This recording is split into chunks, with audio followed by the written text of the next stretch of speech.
Il était une fois, dans un village appelé Agou, de nombreuses créatures et des humains vivaient ensemble. Dans ce village vivait une jeune fille nommée Omaïma. Elle était très belle, avec une nature calme et douce. Les habitants du village admiraient sa beauté et sa gentillesse. Les hommes du village essayaient souvent de conquérir son cœur en lui disant « Omaïma, tu es si ravissante, veux-tu m'épouser ?» Mais Omaïma n'était pas intéressée.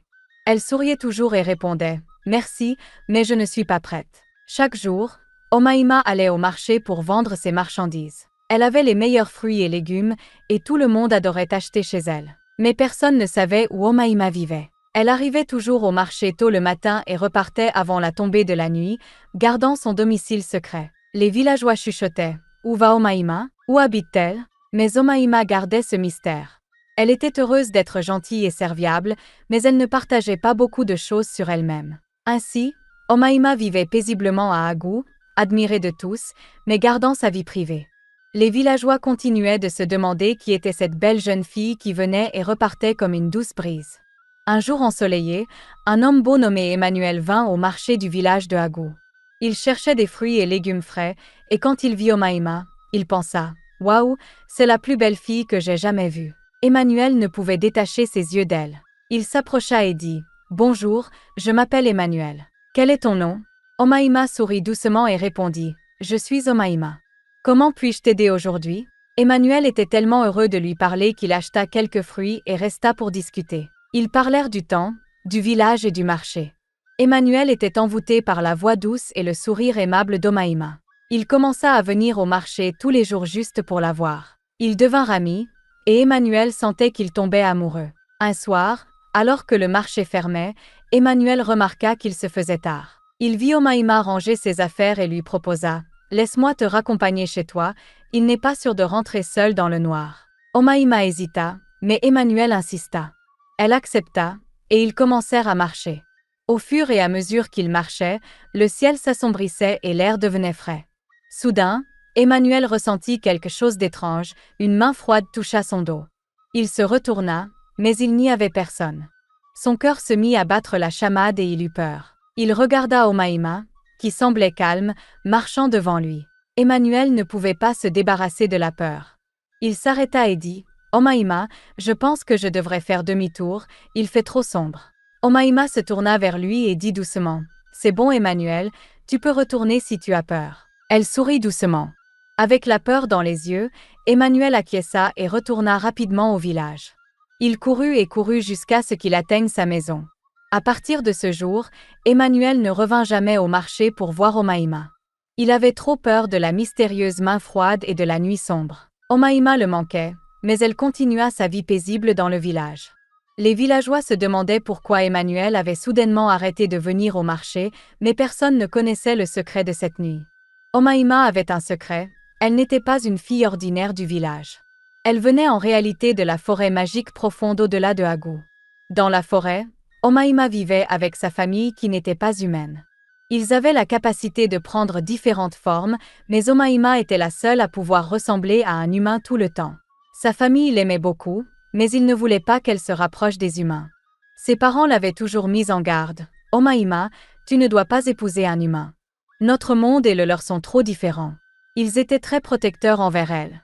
Lorsqu'Emmanuel commença à rendre visite à Omaïma, ses parents s'inquiétèrent.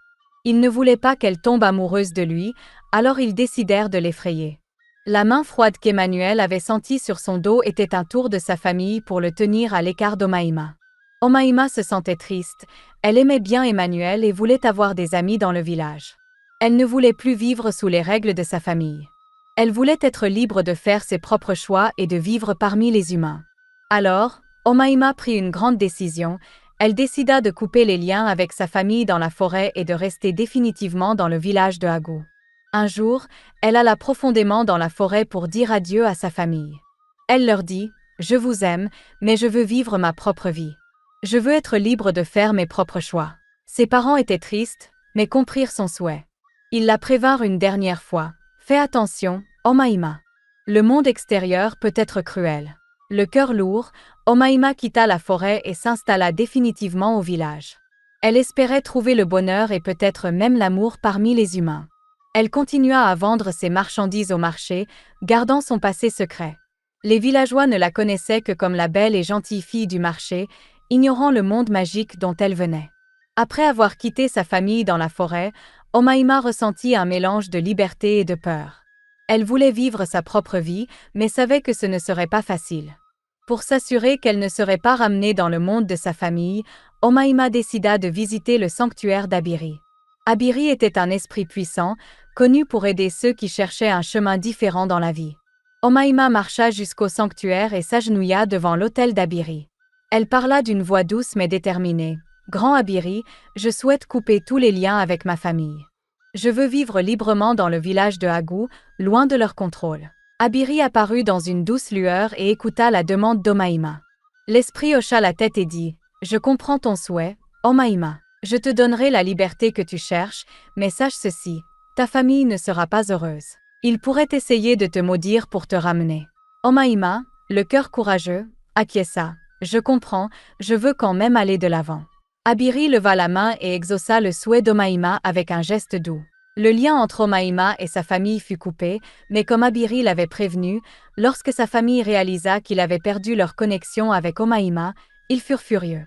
Sa mère, dans la colère et la tristesse, lui jeta une malédiction. « Que tu ne trouves jamais le bonheur avec un humain, qu'il te laisse toujours dans le désespoir. » Malgré la malédiction, Omaima resta à Agou. Elle continua sa vie dans le village, vendant au marché et interagissant avec les gens. Elle espérait trouver l'amour et un sentiment d'appartenance, même si une ombre de la malédiction planait sur elle. Omaima était déterminée à vivre sa vie librement, peu importe les défis à venir. Elle garda sa nature douce et gentille, espérant qu'un jour elle rencontrerait quelqu'un qui pourrait voir au-delà de la malédiction et l'aimer pour ce qu'elle était. Un jour, un marchand bien connu nommé Kamal vint au village de Agou. Il voyageait de village en village, vendant des tissus fins et de beaux vêtements. Kamal était amical et charmant, et beaucoup de gens l'appréciaient. Lorsqu'il vit Omaima au marché, il fut frappé par sa beauté et sa grâce. « Qui est cette ravissante jeune fille ?» se demanda-t-il. Kamal s'approcha d'Omaima avec un grand sourire. « Bonjour, je m'appelle Kamal. Je voyage pour vendre de magnifiques tissus. Vous devez être Omaima, la fille dont tout le monde parle, » dit-il. Omaima lui sourit en retour et répondit « Oui, c'est moi. Enchanté de vous rencontrer, Kamal. » Kamal fut captivé par sa voix douce et ses yeux bienveillants. Il commença à visiter le marché plus souvent, s'arrêtant toujours à l'étal d'Omaima. Ils parlaient et riaient ensemble, et Kamal se rendit compte qu'il tombait amoureux d'elle. Il pensait qu'Omaima n'était pas seulement belle, mais aussi douce et gentille. Après quelque temps, Kamal décida qu'il voulait épouser Omaima. Il était excité et lui dit « Omaima, je t'aime beaucoup, veux-tu m'épouser et venir vivre avec ma famille ?» Omaima, qui avait été prudente en amour à cause de ses expériences passées, ressentit une lueur d'espoir. Elle accepta de rencontrer la famille de Kamal. Kamal était heureux et l'emmena dans son village pour la présenter à ses parents. Lorsqu'ils arrivèrent, la mère de Kamal regarda Omaima avec un froncement de sourcils. Elle avait entendu des rumeurs sur le passé mystérieux d'Omaima et les événements étranges qui l'entouraient. « Cette fille est belle, mais il y a quelque chose de louche chez elle, » pensa-t-elle. Après avoir discuté un moment avec Omaima, la mère de Kamal secoua la tête. « Je suis désolée, Kamal, mais je ne fais pas confiance à cette fille. Il y a une malédiction autour d'elle, elle n'est pas adaptée à notre famille, » dit-elle fermement. Kamal fut choqué et attristé. Il aimait beaucoup Omaima, mais il respectait les souhaits de ses parents. Il regarda Omaima avec un cœur lourd et lui dit « Omaima, je suis désolé, mais ma mère n'approuve pas notre mariage. Je dois écouter ma famille. » Elle avait espéré que Kamal verrait au-delà de la malédiction, mais elle comprit son choix. Les larmes aux yeux, elle hocha la tête et quitta silencieusement la maison de Kamal. Elle retourna au village de Agou, ressentant à nouveau le poids de la malédiction. Bien que son cœur soit lourd, Omaima continua de vivre à Agou, espérant qu'un jour, elle rencontrerait quelqu'un qui pourrait l'aimer malgré la malédiction. Elle resta forte et continua sa vie quotidienne, toujours gentille et douce, même lorsque son cœur souffrait. Après la déception avec Kamal, Omaima ressentit le poids de la malédiction plus que jamais. Elle était triste et fatiguée d'être repoussée à cause de cela. Désespérée de trouver une solution, Omaima décida de retourner au sanctuaire d'Abiri. Elle espérait que le puissant esprit pourrait l'aider à trouver la paix et à lever la malédiction qui la hantait. Omaïma se rendit au sanctuaire et s'agenouilla à nouveau devant l'autel d'Abiri, le cœur lourd. Elle implora: « Grand Abiri, la malédiction qui pèse sur moi cause tant de douleur, s'il te plaît, aide-moi à la lever pour que je puisse trouver le bonheur et être libérée de ce fardeau. » Abiri apparut dans une douce lumière éclatante. L'esprit écouta la supplique d'Omaïma et vit la sincérité dans ses yeux. « Omaïma, tu as enduré beaucoup à cause de cette malédiction, » dit Abiri doucement. « Je peux lever la malédiction qui pèse sur toi, mais il y a une condition, tu dois rester calme et ne jamais laisser la colère envahir ton cœur. Si tu te mets en colère, la malédiction reviendra et elle sera encore plus forte. » Omaïma hocha la tête avec empressement, les yeux pleins d'espoir. « Je te promets, Abiri, je resterai calme et je garderai mon cœur pur. S'il te plaît, lève la malédiction, » jura-t-elle. D'un geste de la main d'Abiri, une douce brise chaleureuse entoura Omaïma. Elle sentit un poids se lever de ses épaules et la malédiction disparut. Omaïma ressentit un nouveau sentiment de liberté et d'espoir. Elle remercia Abiri de tout son cœur et retourna au village de Agou, déterminée à vivre une bonne vie. De retour au village, Omaïma reprit sa routine quotidienne. Elle vendait ses produits au marché et saluait tout le monde avec sa gentillesse habituelle. Les villageois admiraient sa beauté et son calme, sans savoir la malédiction ou les épreuves qu'elle avait affrontées. Mais ils pouvaient voir la personne douce et sereine qu'elle était. Omaïma se sentait plus légère, sachant que la malédiction était levée. Elle restait fidèle à sa promesse faite à Abiri, gardant ses émotions sous contrôle et restant calme en toutes circonstances. Elle espérait qu'un jour, elle rencontrerait quelqu'un qui pourrait l'aimer pour ce qu'elle était, libre des ombres de son passé. Ainsi, Omaïma continua de vivre dans le village de Agou, admirée et respectée par beaucoup, toujours en gardant l'espoir d'un avenir meilleur. Un après-midi chaleureux, Omaïma se rendit au ruisseau du village pour chercher de l'eau. Alors qu'elle s'asseyait sur un rocher, réfléchissant à sa vie et aux défis qu'elle avait affrontés, elle ressentit une profonde tristesse. Elle regrettait de ne pas avoir quelqu'un avec qui partager sa vie. Tandis qu'elle était assise là, une voix douce l'interpella. « Ça va ?» Omaïma leva les yeux et vit un homme au visage aimable se tenant près de l'eau. Il avait un sourire chaleureux et des yeux bienveillants. « Je m'appelle Shahin, » dit-il en s'approchant. « Tu avais l'air triste et je voulais m'assurer que tout va bien. » Omaïma ressentit une chaleur émanant de sa gentillesse. « Merci, Shahin, je m'appelle Omaïma, » répondit-elle doucement. Ils discutèrent un moment, et Omaïma se sentit s'ouvrir à lui. Shahin écouta avec attention et la réconforta, lui faisant sentir à l'aise. Au fil des jours, Shahin et Omaïma se retrouvèrent souvent au ruisseau. Ils parlaient et riaient ensemble, et Omaïma sentit un lien se tisser entre eux. Shahin était gentil et compréhensif, et il ne cherchait pas à en savoir plus sur son passé. Il se contentait d'apprécier sa compagnie et lui faisait sentir qu'elle avait de la valeur. Un jour, Shahin dit à Omaïma: « Je tiens à toi, Omaïma. Tu es une personne merveilleuse, et je veux être avec toi. » Omaïma fut surprise, elle ressentit un mélange d'émotions, espoir, peur et un peu de bonheur. Elle hésita, se rappelant de la malédiction et de ses déceptions passées. Mais la sincérité de Shahin la toucha profondément. Omaïma finit par dire: « Je t'aime bien aussi, Shahin, mais j'ai traversé beaucoup d'épreuves. Es-tu sûr de vouloir être avec moi ?» Shahin hocha la tête avec un sourire. « Je suis sûr, Omaïma. Construisons une vie ensemble. » Ainsi, ils se rapprochèrent. Shahin traitait Omaïma avec respect et bienveillance, et elle se surprit à s'attacher à lui. Ils passèrent du temps ensemble, et leur lien se renforça. Il ne fallut pas longtemps avant que Shahin propose à Omaïma de l'épouser. Il voulait faire d'elle sa femme et partager une vie heureuse avec elle. Avec joie, Omaïma accepta sa proposition. Ils commencèrent à planifier leur mariage, rêvant d'un avenir ensemble rempli d'amour et de bonheur. Pour la première fois depuis longtemps, Omaïma ressentit un véritable espoir. Elle croyait qu'avec Shahin, elle pourrait enfin trouver la paix et l'amour qu'elle cherchait depuis si longtemps. Le village bouillait d'excitation à l'approche du mariage, et Omaïma ressentait une chaleur de bonheur, espérant que ce serait le début d'un nouveau chapitre beau dans sa vie. Le jour du mariage d'Omaïma et Shahin arriva, et le village de Agou était rempli d'excitation. Tout le monde s'était rassemblé sur la place du village, décoré de fleurs colorées et de banderoles éclatantes. Les villageois dansaient, chantaient et célébraient, heureux de voir Omaïma et Shahin ensemble. L'air était rempli de joie et de rire alors qu'ils échangeaient leurs vœux sous le chaud soleil. Omaïma était radieuse dans sa belle robe, et Shaheen ne pouvait s'empêcher de sourire. Ils se promirent de s'aimer et de se chérir, entourés par les acclamations et les bénédictions des villageois. Ce fut une journée parfaite, et tout le monde ressentit l'amour et le bonheur dans l'air. Lorsque la nuit tomba, le couple se retira dans leur nouvelle maison, prêt à commencer leur vie ensemble. Mais alors qu'ils se préparaient à se reposer, quelque chose de bizarre se produisit.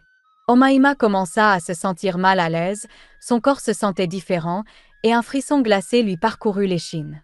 Elle regarda Shaheen avec inquiétude dans les yeux. Soudain, le corps d'Omaïma commença à changer, ses jambes fusionnèrent ensemble, sa peau devint écailleuse, et avant qu'il ne s'en rende compte, elle se transforma en un immense python. Les yeux de Shaheen s'agrandirent de choc et de terreur, il ne pouvait pas croire ce qu'il voyait. Omaïma, maintenant un énorme serpent, le regarda avec des yeux tristes. Submergé par la peur, Shaheen cria et s'enfuit de la maison. Il trébucha à travers le village en criant à l'aide. Les villageois, entendant ces cris, se rassemblèrent rapidement autour de leur maison. Ils virent Shaheen, pâle et tremblant, pointant du doigt la maison. Les villageois s'approchèrent prudemment, et là, sortant en ondulant de l'embrasure de la porte, se trouvait le python géant. Ils poussèrent des exclamations de surprise et reculèrent, murmurant de peur et de confusion. Ils n'avaient jamais rien vu de tel. Certains des anciens chuchotèrent « Est-ce la malédiction dont nous avons entendu parler ?» La joie du mariage s'était transformée en une nuit de peur et de confusion. Les villageois ne savaient pas quoi faire. Ils étaient effrayés par le serpent géant, mais se souvenaient aussi de la gentille Omaïma qu'ils connaissaient. La place du village, qui était remplie de rires et de musique quelques heures auparavant, était maintenant silencieuse, tout le monde regardant avec incrédulité. Les anciens du village décidèrent d'appeler l'oracle, espérant trouver des réponses et une solution à cet événement choquant. Le village était en état de choc et de confusion après les événements inattendus de la nuit du mariage. Les anciens se réunirent rapidement et décidèrent de faire appel à l'oracle pour comprendre ce qui s'était passé. Les villageois se rassemblèrent sur la place du village, chuchotant et se demandant ce qui était arrivé à Omaïma et au python géant qu'elle était devenue. L'oracle arriva, une figure sage qui avait guidé le village à travers de nombreux mystères. Les anciens et les villageois se tenaient en cercle, attendant des réponses. L'oracle s'avança et demanda à Omaïma de venir. Le python géant se glissa lentement au centre, et avec un profond soupir, Omaïma parla, sa voix remplie de chagrin. « Je suis Omaïma. » commença-t-elle. « Je viens d'une famille dans la forêt. Je suis la seule à pouvoir prendre une forme humaine. Mes parents ne voulaient pas que je me marie avec un humain parce qu'ils craignaient que cela n'apporte des ennuis. Ils ont essayé d'effrayer tous ceux qui s'approchaient de moi, mais je voulais une vie normale, trouver l'amour et le bonheur comme tout le monde. Alors, j'ai coupé les liens avec ma famille, mais ils m'ont maudite en disant que je ne trouverais jamais le véritable bonheur avec un humain. » Les villageois écoutèrent, leur peur se transformant en sympathie. Ils avaient toujours connu Omaïma comme une personne gentille et douce. Les anciens regardèrent l'oracle, qui hocha la tête solennellement, reconnaissant la vérité dans les paroles d'Omaïma. Puis l'oracle se tourna vers Shaheen. « Shaheen, as-tu quelque chose à dire ?» demandèrent-ils doucement mais fermement. Shaheen, toujours secoué et honteux, s'avança. Il hésita, mais sous le regard ferme de l'oracle, il finit par parler. « Oui, j'ai quelque chose à confesser, » dit-il, sa voix tremblante. « J'étais attiré par Omaïma à cause de sa beauté et de sa gentillesse, mais j'avais aussi d'autres intentions. Je pensais pouvoir l'utiliser pour obtenir de la richesse et du pouvoir. Je prévoyais de prendre son argent et de l'abandonner une fois que j'aurais obtenu ce que je voulais. » Les villageois étaient choqués par la confession de Shaheen. Ils l'avaient toujours vu comme un homme bon et attentionné. Les anciens le regardèrent avec déception, et l'oracle soupira profondément. « Tu avais prévu de trahir la confiance d'Omaïma et de l'utiliser pour ton propre gain, » dit l'oracle. « C'est une grave faute. Omaïma ne voulait rien de plus qu'une vie normale et de l'amour, mais tu l'as vu comme un moyen d'arriver à tes fins. » Shaheen baissa la tête de honte, incapable de croiser le regard des villageois. La vérité avait été révélée, et c'était une révélation douloureuse pour tout le monde. L'oracle et les anciens devaient maintenant décider de ce qui allait se passer ensuite. Les villageois observaient, le cœur lourd sous le poids de la vérité, en attendant le jugement de l'oracle. Les villageois retinrent leur souffle tandis que l'oracle se tenait au milieu de la place du village, plongé dans ses pensées. Après un long silence, l'oracle prit enfin la parole, sa voix calme mais ferme. Omaïma cherchait une vie de paix et d'amour, tandis que Shaheen cherchait à l'utiliser pour son propre gain, commença l'oracle. Dans ce monde, les actions ont des conséquences. Shaheen, tu ne peux pas échapper à la responsabilité de tes intentions et de tes actions. L'oracle se tourna vers Shaheen, qui se tenait tremblant. Tu ne peux pas être libéré d'Omaïma, déclara l'oracle. Tu dois rester avec elle en tant qu'épouse. C'est la conséquence de ta tromperie et la leçon que tu dois apprendre. Tu voulais l'utiliser, mais maintenant tu devras vivre avec la personne que tu avais l'intention de trahir. C'est ta punition. Les villageois étaient surpris par la décision de l'oracle. Ils ne s'attendaient pas à un tel verdict. Beaucoup ressentaient de la sympathie pour Omaïma, qui avait tant souffert, et ils étaient incertains quant au sort de Shaheen. Cependant, ils respectaient la sagesse de l'oracle et savaient que son jugement était juste et équitable. Ils réalisaient la gravité de ses actions et les conséquences auxquelles il faisait face. Il jeta un coup d'œil à Omaïma, qui était encore sous sa forme de python, ses yeux remplis de tristesse et de résignation. Shaheen savait qu'il n'avait pas d'autre choix que d'accepter la décision de l'oracle. L'oracle leva la main pour faire taire les murmures. Cette union doit maintenant servir de rappel de l'importance de l'honnêteté, du respect et des véritables intentions. Shaheen et Omaïma quitteront le village de Agou ensemble. Ils devront affronter les défis à venir en essayant de trouver un nouveau chemin, où qu'il les mène. Les villageois acquiescèrent, comprenant la gravité des paroles de l'oracle. Ils savaient que la punition de Shaheen n'était pas seulement pour lui, mais aussi une leçon pour tous sur les conséquences de la tromperie et la valeur du véritable amour. Avec le verdict de l'oracle, l'assemblée prit fin sur une note solennelle. Les villageois commencèrent à se disperser, chuchotant entre eux au sujet des événements de la journée.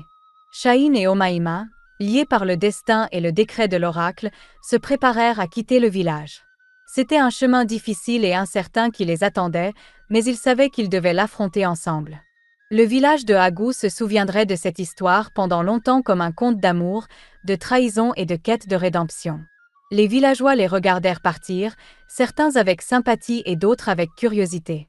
C'était un adieu sombre, sachant que les deux allaient affronter un avenir incertain ensemble. Shaheen et Omaïma marchèrent vers la forêt où vivait la famille d'Omaïma. En entrant dans les bois épais, l'air semblait différent, plus magique et mystérieux. Shaheen était nerveux, ne sachant pas à quoi s'attendre. Omaïma, toujours sous sa forme de python, ouvrait la voie. Ils atteignirent enfin une clairière cachée où résidait la famille d'Omaïma. À leur arrivée, les membres de la famille d'Omaïma, chacun avec leurs formes uniques, émergèrent. Certains avaient des traits d'animaux, tandis que d'autres semblaient plus éthérés et mystiques. Ils observaient silencieusement Omaïma et Shaheen s'approcher. Shaheen, sentant le poids de ses actions, s'avança et inclina la tête. « Je suis désolé pour mes intentions, » dit-il, sa voix sincère. « Je voulais utiliser Omaïma pour mon propre gain, mais j'ai appris ma leçon.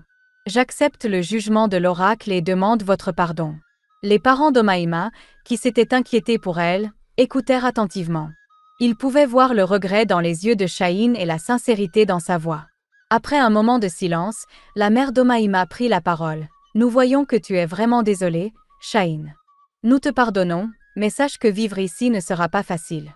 Tu devras respecter nos coutumes et prendre soin d'Omaïma. » Shaheen hocha la tête avec reconnaissance. « Je comprends et je ferai de mon mieux, » promit-il.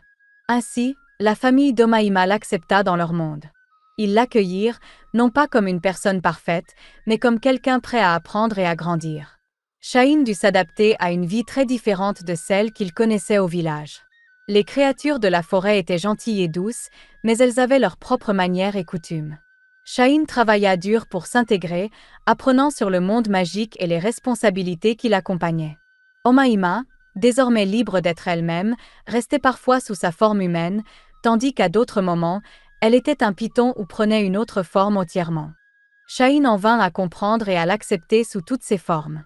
Ensemble, ils trouvèrent un nouveau rythme dans leur vie, loin de l'agitation du village. Avec le temps, Shaheen apprit à apprécier la beauté et la paix de la forêt. Il devint une partie de la famille d'Omaïma, les aidant et partageant leur vie. Il accepta son sort et fit de son mieux pour tirer le meilleur parti de sa nouvelle vie, trouvant des moments de joie et de paix. Omaïma, elle aussi, ressentit un sentiment d'appartenance et d'acceptation. Elle était avec sa famille et avec quelqu'un qui avait choisi de rester avec elle malgré les défis. Ensemble, ils trouvèrent une nouvelle forme de bonheur, différente de ce qu'il avait imaginé, mais satisfaisante à sa manière. Ils apprirent que l'amour et l'acceptation pouvaient se manifester de nombreuses façons, et ils embrassèrent la vie qu'il avait, trouvant le contentement dans leur nouvelle maison dans la forêt magique. J'espère que vous avez apprécié l'histoire. Si c'est le cas, merci d'aimer la vidéo, de commenter ce que vous avez retenu du récit, et de ne pas oublier de vous abonner à la chaîne pour d'autres contes enchanteurs comme celui-ci. Merci.